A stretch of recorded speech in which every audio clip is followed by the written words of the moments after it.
Sebelum melanjutkan, jangan lupa subscribe dulu. Terima kasih. Bab 246, anak itu harus menyandang nama belakang Stele.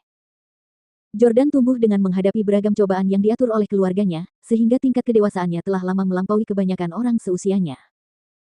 Namun, ini adalah pertama kalinya Jordan menjadi seorang ayah. Perasaan ini sungguh luar biasa dan menggairahkan baginya.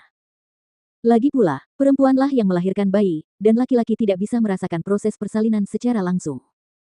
Dia baru saja diberitahu di luar bangsal bahwa anak itu telah lahir. Tak lama kemudian, Sylvie menghampiri Jordan dengan gembira dan berkata dengan gembira, Hailey sudah melahirkan.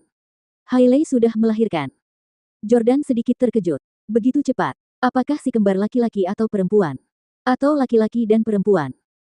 Setelah memasuki ruang bersalin, Hailey hanya membutuhkan waktu lebih dari 10 menit untuk melahirkan, dan Jordan memperkirakan akan memakan waktu setidaknya 1 atau 2 jam. Sebenarnya, tidak ada hubungan absolut antara waktu memasuki ruang bersalin dan durasi persalinan karena ada 3 tahap persalinan. Hailey sudah berada di tahap ketiga persalinan, yang akan memakan waktu tidak lebih dari 30 menit. Sylvie menjawab, kami belum tahu apakah bayinya laki-laki atau perempuan. Kami harus menunggu 2 jam lagi sebelum bayinya dapat dikeluarkan. Oh, Jordan menggosok tangannya, ingin sekali melihat bayi-bayi itu. Sylvie memberitahu Jordan, ingatlah waktu kelahiran mereka yang tepat. Baiklah, Bibi Sylvie. Sylvie menggosok kedua tangannya dengan gembira dan berkata, menurutmu, apa nama yang bagus untuk anak-anak? Aku sudah memikirkan beberapa nama. Katakan padaku apa pendapatmu tentang mereka. Jika ada 2 anak laki-laki, satu akan diberi nama Zachary dan yang satu lagi Xander. Jika ada 2 anak perempuan, satu akan diberi nama Scarlett dan satunya lagi Sierra. Jika anak laki-laki dan perempuan, bagaimana dengan Adam dan Anna? Melihat mantan ibu mertuanya bersusah payah memberikan nama untuk anak-anaknya, Jordan tersenyum dan berkata, kedengarannya bagus sekali. Yang mengejutkannya, Sylvie melanjutkan, Zachary Husely, Xander Husely, Zachary Camden, Xander Camden, Sierra Husely, Scarlett Husely, Sierra Camden, Scarlett Camden. Hahaha, kedengarannya hebat. Senyum Jordan tiba-tiba berubah. Jordan bertanya pada Sylvie dengan ekspresi serius, Bibi, apa maksudmu? Sylvie berkata, apa maksudmu? Jordan berkata, apa maksudmu dengan mengambil nama belakang dari nama-nama ini dan menambahkan Camden atau Husely? Aku ayah dari anak-anak itu, dan nama belakang mereka seharusnya Stele. Jordan sangat marah karena dia pikir mereka harus membawa-bawa nama belakangnya. Mendengar perkataannya, Sylvie terkekeh dan berkata, Jordan, kamu baik-baik saja. Kamu ingin bayi-bayi itu memakai nama belakangmu. Kamu hanya seorang suami yang tinggal bersama. Mengapa mereka harus memakai nama belakangmu? Tidakkah kamu tahu bahwa menantu laki-laki yang tinggal bersama tidak memenuhi syarat untuk membiarkan anak-anaknya memakai nama belakangnya? Sekarang hanya ada 2 kemungkinan untuk nama belakang mereka, yaitu Husely atau Camden. Hailey ingin mereka menggunakan nama belakangnya, tetapi menurutku karena dia sudah menikah dengan Caiden, mereka harus menggunakan nama belakangnya. Bagaimana menurutmu, Jordan? Jordan menjadi marah. Omong kosong. Anak-anakku hanya boleh menyandang nama belakang, Stele. Melihat Jordan sudah kehilangan kesabarannya, Victoria segera meraih lengannya dan membujuk, Jordan, tenanglah dan bicarakan semuanya dengan perlahan. Bayi-bayi itu baru saja lahir, jangan terlalu bersemangat memberi mereka nama.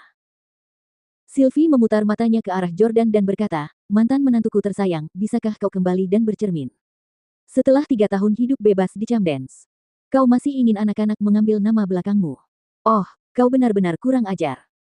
Setelah mengatakan itu, dia berjalan kembali ke ruang bersalin. Wah! Jordan sangat marah sehingga dia meninju tembok.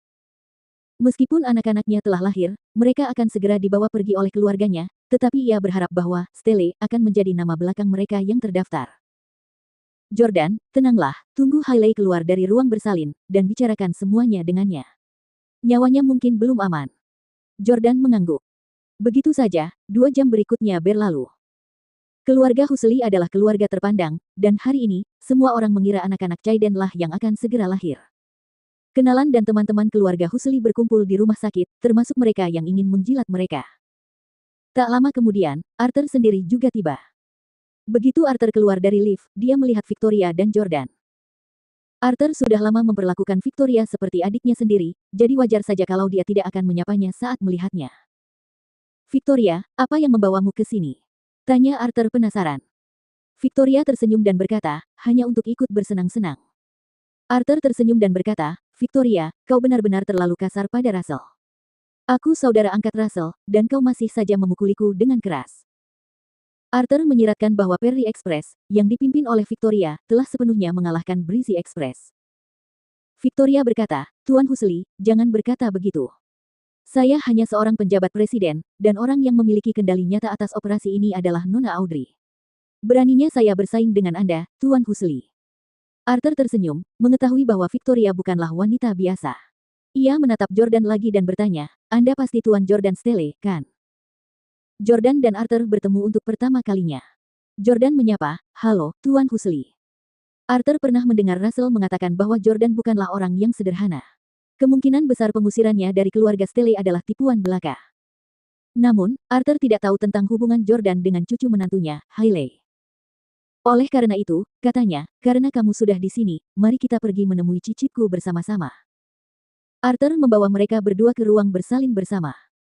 Pada saat ini, operasinya telah selesai, dan Hailey telah melahirkan sepasang bayi kembar, perempuan dan laki-laki. Arthur tertawa terbahak-bahak dan berkata, saya dengar peluang untuk punya anak kembar sangat rendah, dan kemungkinan punya anak laki-laki dan perempuan bahkan lebih kecil lagi. Merupakan berkah yang sangat besar bahwa cucu saya bisa punya anak laki-laki dan perempuan di saat yang sama. Selamat, Tuan Huxley. Selamat atas cucu buyut Anda. Di masa depan, anak laki-laki itu pasti akan mewarisi kerajaan bisnis keluargamu sementara anak perempuan itu akan menjadi terkenal di kota. Yang lain menghujani Arthur dengan pujian. Dasar orang-orang tolol. Kalian bahkan tidak tahu bahwa bayi-bayi itu sama sekali bukan milik keluarga Huxley. Cucu kesayangan Arthur sudah lama mandul, dan dia bisa lupa kalau punya anak selamanya. Jordan diam-diam berpikir, tetapi dia tidak akan mempersulit Caiden di depan umum. Dia memasuki ruang bersalin dan memandangi sepasang malaikat kecil itu dari jauh, sementara kehangatan yang tak terhitung mengalir dalam hatinya. Tampaknya ada komunikasi telepati antara dia dan anak-anak itu karena dia merasa mereka pasti miliknya. Pada saat itu, telepon Jordan berdering. Itu panggilan dari Frank.